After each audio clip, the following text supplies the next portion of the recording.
Hey guys, really quick before the video starts, I just wanted to say that we're almost at 500 subscribers and it's so cool. I started this channel because I just wanted to talk about stuff that I found interesting, and the fact that other people are finding it entertaining also is just, like, I'm really grateful. Thank you guys for subscribing, thank you for watching, and yeah, hope you enjoyed the video.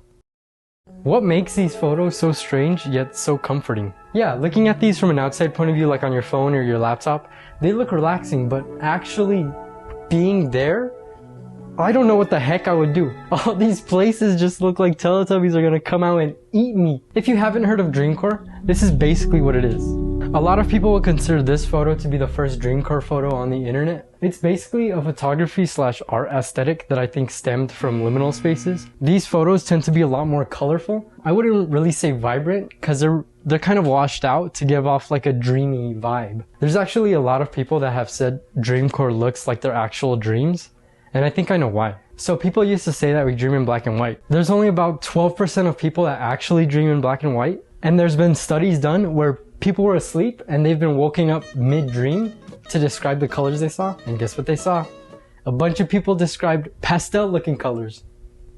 Now why the heck am I talking about dreams? I'm getting to that. If we go into a time machine and hop back to the 50s, Middleton University did a study and they found that 70% of people dreamt in black and white. Why? This is why. Black and white TV. When TV came out and it was black and white, there was a lot of people watching TV, like a lot. They would just like sit in front of the TV. That's all they would do, just watch TV. And of course, it was in black and white, which would explain why only 12% of people dream in black and white now. I wouldn't be surprised if most of that 12% was old people. If you were to go on Netflix right now and watch a show, I guarantee you wouldn't see this. Like, the shows, they wouldn't look like this. So then why are we dreaming like this? This is why. Not Hannah Montana. Kind of. Everyone, I present to you 2000 shows. When we were younger, we were exposed to this all the time, even as little babies. So I mentioned Teletubbies absolutely devouring me at the beginning of the video, but just look at the set. It screams Dreamcore. Don't even get me started on boobas.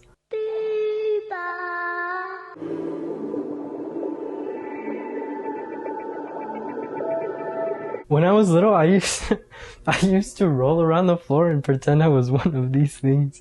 Why? This is peak Dreamcore. It didn't just stop at kid shows though. There's a bunch of 2000 shows that are guilty of having like a Dreamcore aesthetic. There's SpongeBob, there's Ed, Edd and Eddy, and one of my favorites, Courage the Cowardly Dog.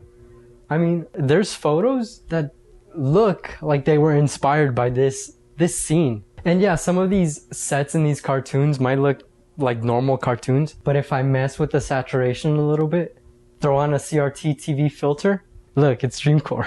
Stuff like this was everywhere in the 2000s, and I mean everywhere. It even bled into real life. We had Taco Bells that looked like this. Even this little house on the hill for glasses, they would make you look through a little, kind of like a microscope. You would have to tell them when the little house wasn't focused, but as they were doing it, they would just shoot bullets of air into your eye. Now that we've grown up, I think it makes sense as to why these photos are so nostalgic, and also why our dreams look like this. It's not really our mind replaying memories of watching these shows, but instead our memories inspire our dreams to look like this. Because when we were younger, that's all we knew, and our minds are probably just like filled with it somewhere in the back. So I mentioned how this photo kind of started the whole Dreamcore thing on the internet, but what if I told you that there was an artist doing Dreamcore before it was even popular? Someone that didn't even know that it was called Dreamcore. Someone that did this back in the 1920s. That artist was Hopper.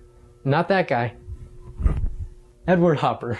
Edward Hopper was an American artist from New York. His art kind of gave off themes of like isolation and uncertainty, which are now themes found in Dreamcore. And I mean, this guy was doing it in the 1920s. This was like way before the internet and 2000s aesthetic posts. Now, I'm not an artist, so I don't really know about like art composition and stuff like that. And this isn't a video about Eddie Boy here.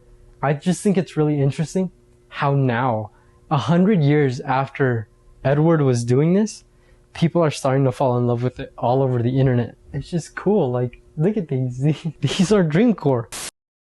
Let's talk about creepy Dreamcore. Now, this is maybe one of the themes of Dreamcore that I have absolutely no idea where it came from. Maybe it stems from our fear of just being watched, because you're alone in these worlds, but at the same time you're not. There's a bunch of eyes everywhere that are just watching you. Or maybe some artists just wanted to make these places feel uneasy. Whatever it is, I don't like it. I don't like how it makes me feel. I think this is a part of Dreamcore that was honestly inspired by people's nightmares. I won't lie, I have had some of these nightmares where there are eyes like this. I've even had some nightmares where there's just like, teeth. I don't think that's Dreamcore. It's probably just gross. Dreamcore is one of the aesthetics that I think is kind of tied into liminal spaces. And I think its ties with like 2000s nostalgia is one of the reasons why it ended up getting so popular. There's other aesthetics that kind of look like this. I think one of them is called Weirdcore. I don't really know what the other ones are called, but I think that this one is one of the cooler ones. It kind of blended like fantasy and reality together, kind of like our dreams. If you made it this far into the video, I just want to say thank you for watching, and I'll see you guys later. Don't get lost.